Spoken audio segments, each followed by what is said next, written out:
আসসালামু আলাইকুম রহমতুল্লাহ। দেখতে পাচ্ছেন আমরা অনেক সুন্দর একটি জায়গায় ঘুরতে এসেছি। এটি হচ্ছে দিনাজপুর জেলার সীমান্তবর্তী, ভারত বাংলাদেশ সীমান্তবর্তী একটি জায়গা।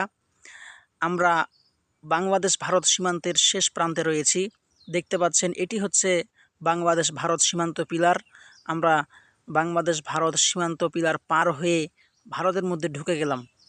এই যে এখন আমরা যে জায়গাটিতে রয়েছি, এটি হচ্ছে ভারতের একটি জায়গা, সম্পূর্ণ ভারতের জায়গা।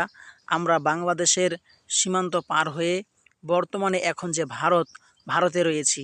কোনো রকম পাসপোর্ট ভিসা ছাড়াই কিন্তু আমরা ভারতে রয়েছি।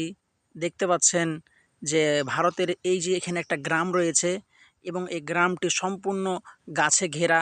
গ্রামটার কিছুই দেখা যাচ্ছে না। তো আমাদের ভয় হচ্ছে, তারপরেও কিন্তু আমরা সামনে আগাচ্ছি। যেহেতু আমরা এলাকার ছেলে, আমাদের ততটা ভয় লাগে না। এখন দেখতে পাচ্ছেন যে এই যে এটা হচ্ছে ভারতের একটা গ্রাম। এখান থেকে ভারতের একজন লোককে দেখা যাচ্ছে, ক্যামেরাতে হয়তো বোঝা যাচ্ছে না। এই সমস্ত ফসলগুলো যে রয়েছে, এগুলো কিন্তু ভারতের ফসল, ভারতের জমিতে লাগা রয়েছে। সামনে একটু পরে ওই যে সোলারের